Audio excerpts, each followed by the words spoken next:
Right, so Nick came to deliver this. Various names for them. Some people call them stud pullers. I know there's other places where you pull studs as well. But bottom line is, these are used to weld effectively through a current in this machine. These little guys onto metal, and then you put this slide, you screw onto the end of it, and with a gentle motion you will tug and pull, and basically you should be able to get some effect on the actual rivet, not the rivet, I should say the dent that the rivet is attached to. If you're in, obviously you'll pull out. He's also brought me another slide hammer, which is a little bit heavier with a couple of attachments. I might try that as well, but I'll also look at making myself a tool, because getting inside of this door, there's not a lot of space. Trying to get in there, that small hole in the top looks like it could work, but actually, first of all, it's not aligned, because that's where the hole is, and that's where the dent is. And there's a brace in the middle, so trying to work through there to get in, literally right next to this brace, just isn't going to be that easy. And the other place to come in is right down the other end, which I don't think is going to work. This guy, I think, if one's able to work this energy this way, pull this out this way, I'm not sure how the hell I'm going to do that, but I'll figure it out. Then all of this should straighten out a bit more. That might just pull down naturally, and also bringing this lip outward. The minute that comes out, that's not going to pop out because it's right into a swage line. But once you put energy into both of these, that might rectify. That might even pop back. I think it's unlikely, but that might just then be, if you put this energy this way, it'll be happier to pull itself in over there. And then the important thing is to try and straighten this out, get this slightly more lined. When you look down, you can't actually see any malalignment, but definitely that's the first place. And yes, back in flip-flops, it is too bloody hot to wear an overall and safety boots, and I'm not moving this door anywhere, so hopefully I won't damage myself. But yeah, as a couple of people have said, oh, that's not a big thing, it's not big damage, but I guarantee you, if I put any of those marks on your vehicle, you'd see them a mile off. First of all, you wouldn't live with them, that's for sure, unless you're driving a piece of shit banger, which I'm quite happy doing that. I mean, the car that I drive as a daily is a cheapie, and functionally it does everything I need to at 64,000 miles and 54 miles a gallon, but it's certainly got its fair share of dings and marks and stuff. So yeah, I suppose next stop with this really is to start on trying to work that line back. I'll probably put the camera onto that fast motion setting, because otherwise it's recording 2 hours of me trying to wiggle tools around inside of those holes and slots. You'll be asleep. So keep watching. I'll report back once I've done something worth knowing.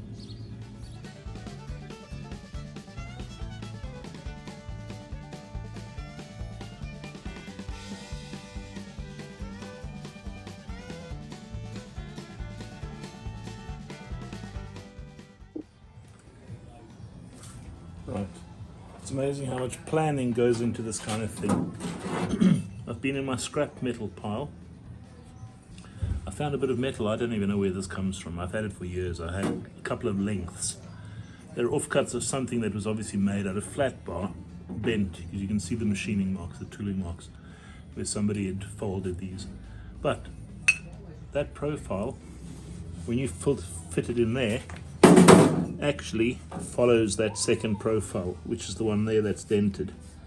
So I'm thinking if I cut that short by 2/3 and I have a length that long, that's going to be that long. When you put it there, it's going to be pushing out there. However, if I round off the edges and I tuck it in, hopefully, and I might even bang them around so that they fold it out the way a little bit. So it's not direct contact, but you have quite a long area of transferring the energy. Tuck it in there, weld, I still have to figure out the angle of attack, weld a bit of metal to the back of that, so you end up with something at a slight angle. When you then put this through here, you put your force in from behind with the hammer, I should be able to put the energy straight from here down there, across, but essentially into that spot, and push that out, because that has to go down by 3 millimeters because this is bent up, and the dent has to come out. The dent is less of a problem than actually this, because the window felt fits in here where the windows slide up and down. Over here you've got the quarter window, and then from here you've got the window felt, so you don't want that pinching, so this has to go back. That's the first thing. And I did look at using a bit of wood, sticking it in there and driving it again with a broad energy transfer. If you hit it in the middle, the energy goes everywhere, and then pushing this whole lot out, but that doesn't address the dent in any way. So I thought, if I make up a little tool, slight angle, when it goes down there, when you bang it from behind, the energy will be transferred from end to end. Might address some of the dent, but more importantly, it'll push all of this. You can see there's quite a bit of a difference. So you need all of that to be moved, and the only way to move that really will be pushing that out, but also pulling this whole lot down. So the next stop, I guess, is make a tool quickly. Grind the edges flat and weld this in. I'll figure out the angle more exactly to get the most squared up angle where I can get the energy in there. So yeah, this door is making it interesting, to say the least.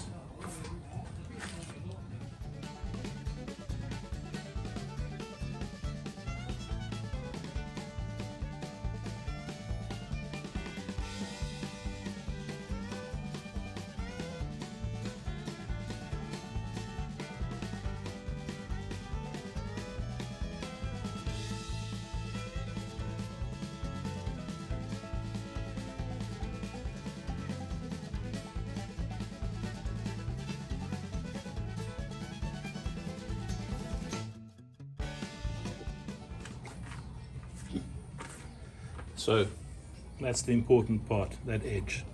I folded that back some more than the hammer and the vise. Basically it goes in at that angle, and then if you put force in there, hopefully it's going to be sliding a little bit down there, but at least I will try and get some of the force, even though it's like a shitty angle. I don't know what's that, 60 degrees, 40 degrees, I don't know. Probably 45 degrees, I don't know. But trying to get that, I'll try and hold it as much as I can, just to get that in position so that that energy can be pushing out that 3 mil that I need to gain back. Glooping it together, this steel, for some reason, I don't know what steel this would have been originally, but it doesn't seem to take really well. But it is bird shit, but it's strong bird shit. So now just quickly clean this off a bit, and then I'm going to go up and make a coffee, check some emails, not emails, texts I should say, because the reception's rubbish down here today.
all the sharp edges off. Hopefully once that hits that little ridge, that swage line, that'll be enough to push it out the way and it won't damage anything further. Now the tool. Done. I think I'm happy with that. Right, so I'm back with my little tool that I made. I'm not sure if that's going to make any difference. You see I made the one end a bit sharper. Hopefully that will fit and hit that swage line and push that down. I'll see on the video whether it's actually done anything. Welding is like chicken shit. Hopefully it'll hold. That's the important thing, as long as it holds. It doesn't have to be pretty at this point. It's a once-off use tool, this, and then I'll take it apart and keep the steel.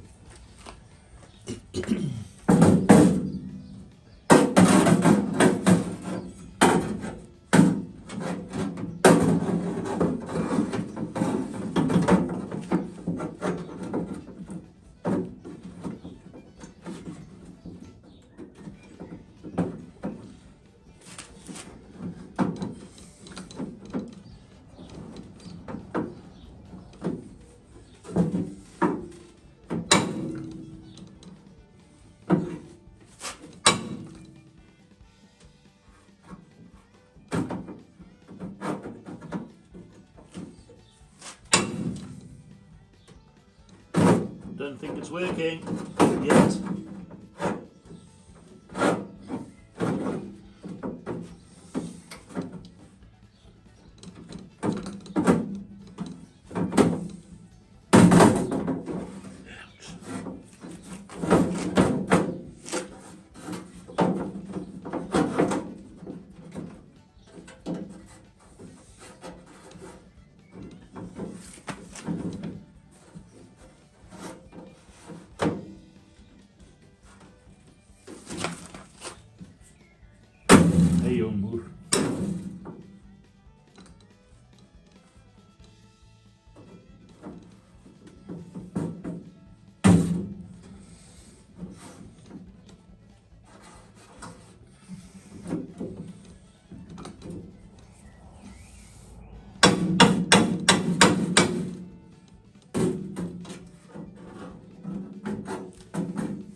Don't think any of that's worked. Doesn't look like it.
Straightening out, definitely coming out.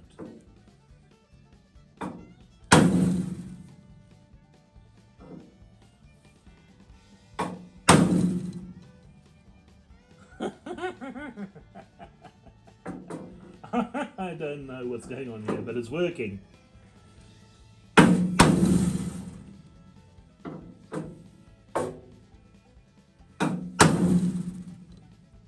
That is amazing. The tool is working back to front. I thought I was going to be able to whack it in, put the energy through there and then push it out. But obviously that swage line is too strong. So what I've done now is I've taken it, hooked that edge on here, and pulled it down, which effectively gives me the same energy, but in a different application. This is much straighter than it was already. I can see the difference. Hey, Mr. George, you're waiting for dinner. George has been under my feet for the last half hour. Right.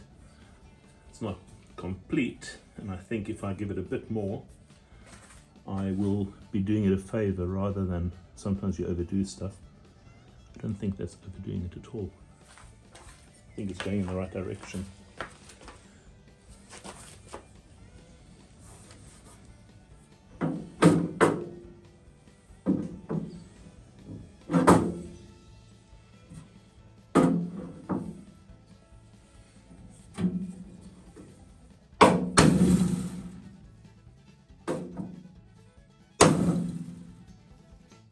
I don't care what anyone says. That is a significant improvement. Let's see what the straight edge says.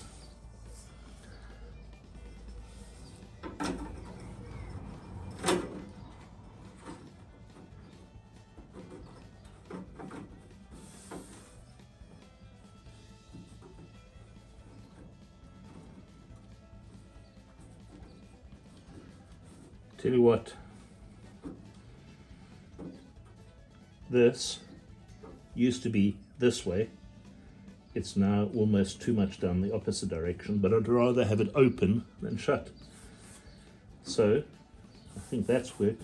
That dent is almost completely gone. What's really interesting is that dent has reacted as well, because that was bumping out. It's now gone.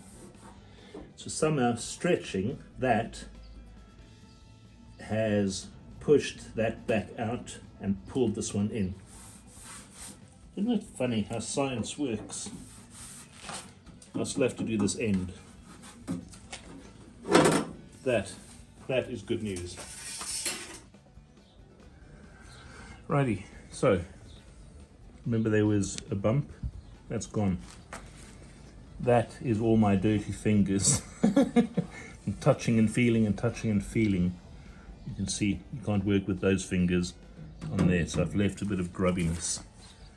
But more importantly, putting this straight edge all the way down here.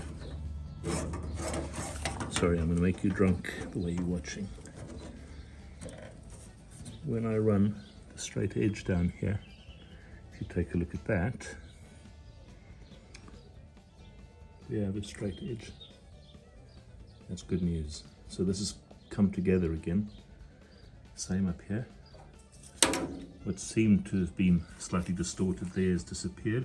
I still have at the back of this just that fold over lip to hammer and dolly straight.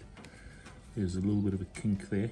That the hammer and dolly will do, and then I'll do a final, the lightest of light skims of filler, because this will disappear. Most of this will actually be gone by the time I'm done with it. So yeah, I wouldn't say crisis averted, but you can see, as I say, unfortunately every time you touch this thing with dirty fingers, you leave more marks. That's where I kept on touching and feeling and touching and feeling. And over there, ever so slightly raised, I'll probably put a light tap or two just to push that down a little bit. This, as I say, is now straight. The inside of this door frame is straight on both sides because that's joined up. That's where the quarter light sits. So yeah, I think that is a brilliant resolution after me screwing up badly by throwing my door on the floor. Hopefully that won't happen again. Right, last little job. I'm not sure if it's going to be a little job or a big job, but getting that seam back tucked down, and then also on this side getting this metal back out a little bit. Wrong hammer. I love this hammer, but it's not the right one for this moment. I need something a bit smaller, a bit more focused. Let's get a different hammer. I think the position of the door is wrong as well, so we'll flip the door over, try not to throw it on the ground again.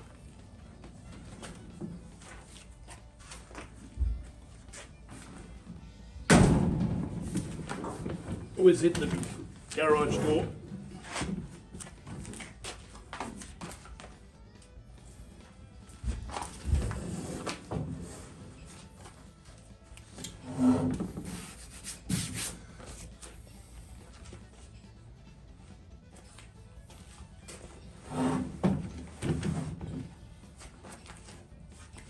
Real cowboy work, isn't it? Scratching! Scratching, scratching, scratching. Let's see if that works.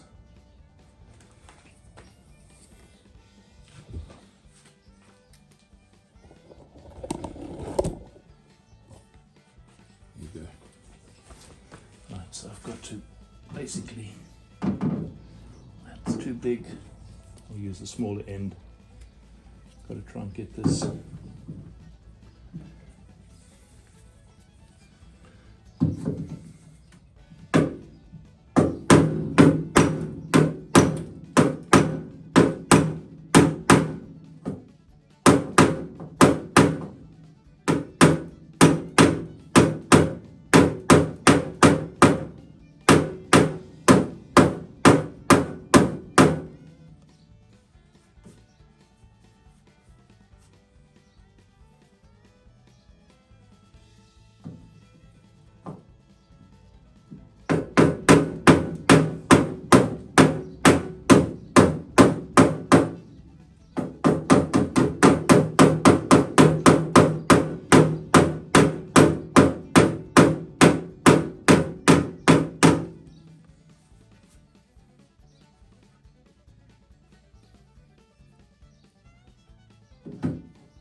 That's so much better.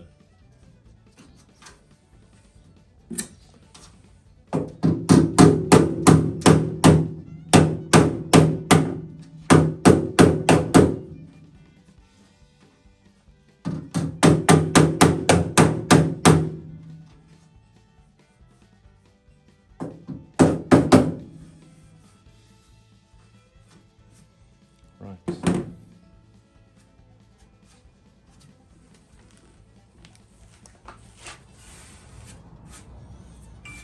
Should be wearing gloves. Okay, so that, take slight skim of filler just to bring that together, because I'm not going to work it anymore, because I think when you start going harder there, what you want is actually for this whole seam to be folded away, and then you work in from behind. But opening this and shutting it after it's already been bashed, you'll probably end up with more tearing and damage. So I'm going to leave this alone. From there to there, and maybe up to there, there'll be the slightest skim of filler, like a 0.5 millimeter if anything. You could probably do that with stopper almost. This side seems to be good. That is all good. This has got the slightest of indentations, which I will probably just use filler, because the biggest thing was getting this window frame corrected, and that's good. So after that major crisis, I didn't use half the tools I thought I might use, including the puller, because putting the energy in the opposite direction as to where it came from, pulling this out, pop that out, pulled that in, and this I've just had to hammer and dolly back a bit to get it back to where it needed to be. So I think that for tonight is basically it. Quite pleased, thankful, call it what you like. But yeah, can't say crisis averted. I'll do filler tomorrow because it's about 7 o'clock already.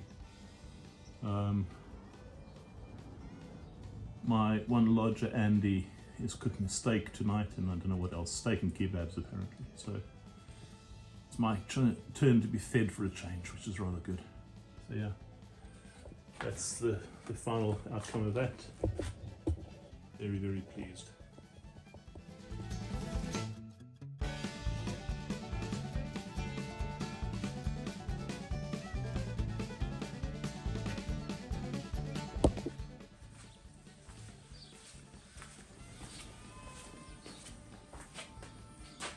Right, next job is to get all of this, same as that again, bit of blending, bit of 80 grit. Obviously I'm going to damage what I did before, and this will end up even bigger, sort of the repair patch, but the whole idea is to get that shape back the way it was, because there's a slight indentation there, and also there was the slightest of indentations here. So hopefully there won't be much of this filler left by the time I'm done. In fact, there won't be. There shouldn't be and there won't be. But clean this up and then probably end up doing another skim or two. I don't know, I'll see. And then we'll be ready for primer and then start back to blocking again, and hopefully not throwing it around the next time around. Yeah, that's the next job coming up.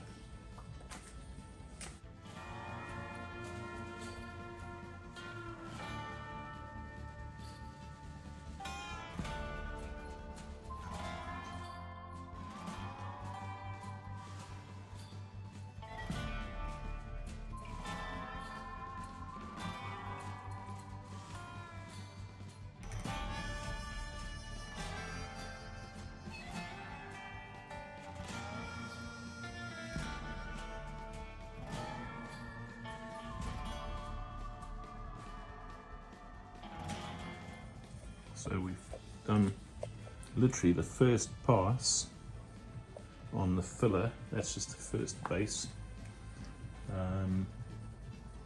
There's not a lot left, and I'll probably work some more of it away. The shape has come back well. This, I'll probably take more of that out down the center. That's more than that should be there, to be honest. I think from there to there is kind of where there should be some filler. But sometimes these things follow their own lines.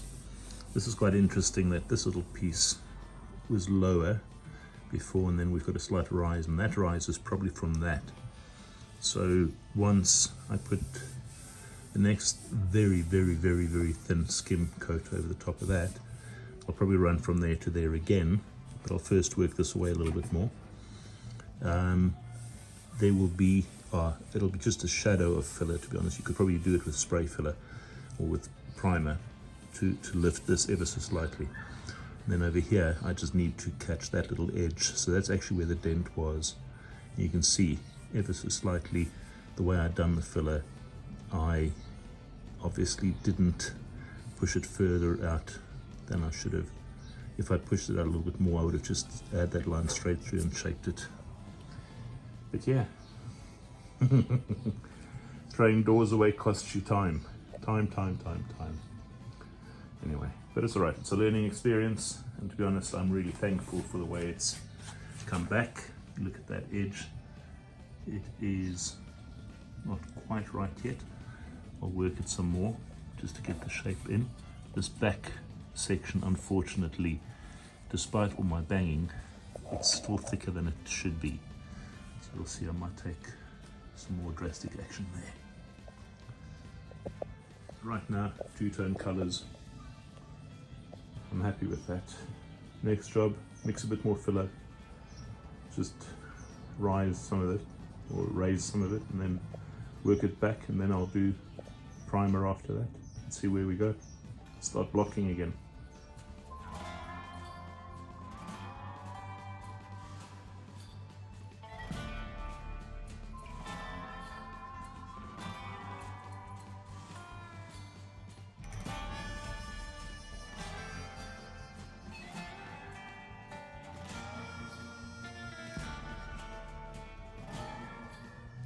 Rightio. So after the chaos, if you want to call it that, of me throwing the door down on the floor and bending it, a bit of whacking, pulling, jerking around, it's seen me. I'll get to the filler in a moment, but I've literally just hung it to see whether all of these lines are lined up, as well as this curve. Now this curve, you'll see I've marked it. I'm going to be bringing that down ever so slightly because there's a slight difference between these two sections. That actually is aligned up to there, and then that is ever so slightly out. So I'm going to just blend that a little bit more. I did think the filler was a bit thick over here. Not that it's very thick in the first place. I mean, you can see right through it in places. But I'm going to just take that down a little bit more, probably with some 180 grit or something like that. I'm very tempted to do the thinnest of skims from here right across. It's probably what primer will do as well, just to blend all of this, because although I can't feel it, you really can't feel it, but I need to fix that a little bit more. Just put an edge on there. This obviously, for some reason, there's a rise there. It's not much, but it exists. So if I put the thinnest of skims right across all of this, when I then block, get these scratches out, that when I then block, I've got something to work with. Looking at it from the front as well, once again, I think all of this lines up pretty decently. Very thankful. Down the bottom of the door there, that hinge needs to be pulled in ever so slightly, but that's a small adjustment to be made. So there we stand. Door hung for the moment. I'm going to take it off again in a minute. I think that looks all right.